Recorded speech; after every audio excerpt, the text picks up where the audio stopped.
अगर आपको लगता है कि SCR सर्टिफिकेशन करने के बाद कंपनीज लाइन लगा देंगी और आपको हायर करेंगी, तो ये वीडियो आपको डेफिनेटली देखना चाहिए, क्योंकि आज मैंने एक के बाद एक जॉब पोस्ट देखी जिसमें प्रिफर्ड क्वालिफिकेशन था sustainability and climate risk by that.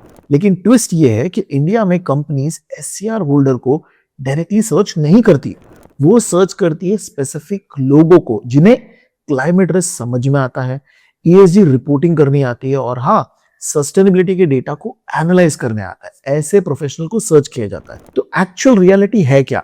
कौन सी जॉब मिलती है? अगर आप एक फ्रेशर हो तो कितना कमा सकते हो? और कौन से रोल में एक्चुअली फ्यूचर ग्रोथ है जहां पे आप 20 से 40 लाख तक ग्रो हो सकते हो? आज मैं आपको इस सब ब्रेक डाउन करूंगा with real companies, real salaries and zero marketing. सबसे पहले एक चीज समझ लो, इंडिया में ESG और क्लाइमेट रिस्क की डिमांड लिंक्डइन पे ट्रेंड की वजह से नहीं बढ़ रही है, एक्चुअली में रेगुलेशन की वजह से बढ़ रही है। RBI ने क्लाइमेट रिस्क का डिस्क्लोजर फ्रेमवर्क लॉन्च किया है। सेबी ने टॉप 1000 लिस्टेड कंपनीज को BRSR रिपोर्टिंग मैंडेटरी करके रखी है। मतलब बैंक्स हो या कॉर्पोरेशन हो, अब सस्टेनेबिलिटी का डेटा रिपोर्ट करना पड़ेगा और इसकी वजह से कंप्लायंस मैंडेटरी हो गई है। और जब कंप्लायंस मैंडेटरी हो जाती है तो बहुत सारे कंपनीज हायरिंग करने लगती है, जिसकी वजह से आपको दिखेगा SEBI, EY, PwC, standard chartered, ये सारी बड़ी कंपनीज आज क्लाइमेट रिस्क के लिए हायरिंग कर रही है, ESG प्रोफेशनल्स को हायर कर रही है। सबसे फ्रेशर फ्रेंडली रोल जो है वो आज की डेट में है ESG एनालिस्ट का। यहाँ आप कंपनीज की सस्टेनेबिलिटी रिपोर्टिंग एनालाइज करते हो, BRSR रिपोर्टिंग करते हो,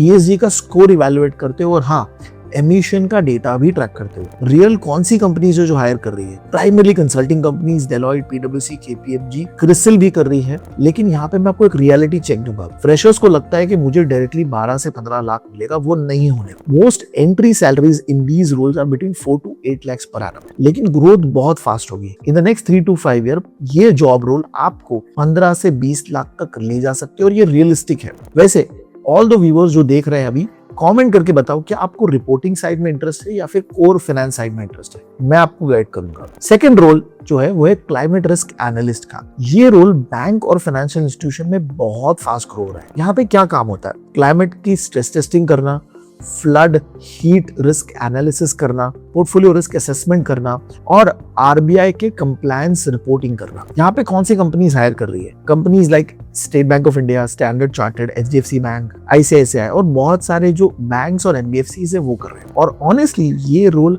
हाई पेइंग है। जैसे ही आप मिड लेवल प्रोफेशनल तक पहुंचते हो तो 15 to 35 लाख तक इजीली पहुंच सकते हो। बट फ्रेशर्स डायरेक्टली बैंक के क्लाइमेट रिस्क रोल में एंट्री नहीं कर पाते यूजुअली। क्यों? मोस्ट पीपल जो एंटर कर पाते हैं वो थ्रू कंसल्टिंग या रेटिंग एजेंसी के एक्सपीरियंस के बात कर पाते हैं। अब एक ऑनेस्ट बात करता हूं जो कोचिंग एड्स आपको नहीं बताएंगे। SCR अलोन 25 लाख का पैकेज नहीं देता। इंडिया में मोस्ट जॉब डिस्क्रिप्शन में SCR रिक्वायर्ड लिखा ही नहीं होता। कंपनी स्किल पे हायर करती है। अगर किसी कैंडिडेट को BRSR आता है, एक्सेल में क्लाइमेट रिस्क की मॉडलिंग आती है, PSG पे कुछ इंटर्नशिप किया है या फिर पाइथन का बेसिक्स आता है, तो वो सिर्फ SCR होल्डर से ज्यादा वैल्यू बना सकता है। थर्ड रोल पे बात करूंगा वो है सस्टेनेबिलिटी कंसल्टेंट। ये बेसिकली ESG स्ट्रैटेजी रूल बनाते हैं। आप कंपनीज को हेल्प करते हो नेट जीरो प्लानिंग करने में, क्लाइमेट की स्ट्रैटेजी बनाने में, ESG की कंप्लायंस को और इंप्रूव करने में और ग्रीन फाइनेंस प्रोजेक्ट को इंप्लीमेंट करने में। यहाँ पे प्राइमरी रोल्स आपको दिखेंगे बिग 4 में। बिग 4 इन स्पेस में बहुत एग्रेसिवली हायरिंग करता है, लेकिन जो छोटी कंपनीज है लाइक प्रोटिविटी, ग्रैंड थॉर्ंटन, क्रॉल, यहाँ पे भी हायरिंग हो रही है। यहाँ पे आपको कम्युनिकेशन स्किल, प्रेजेंटेशन स्किल भी बहुत ज्यादा इंपॉर्टेंट हो जाएगा। और ऑनेस्टली यहाँ पे SCR और MBA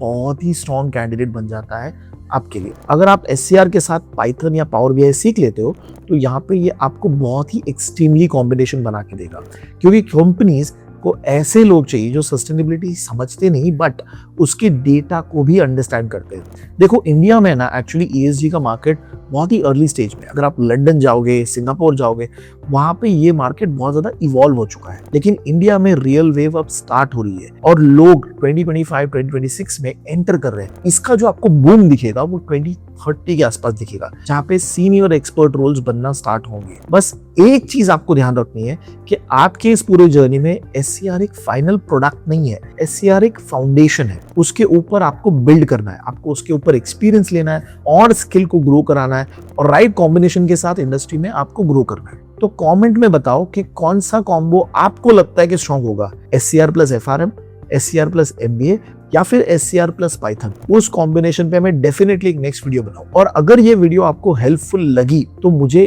कमेंट में डेफिनेटली बताना और अपने दोस्तों के साथ शेयर करना जो शायद कंफ्यूज हो इस एरिया में एंटर करने की। Till then have a good day, see you in the next video.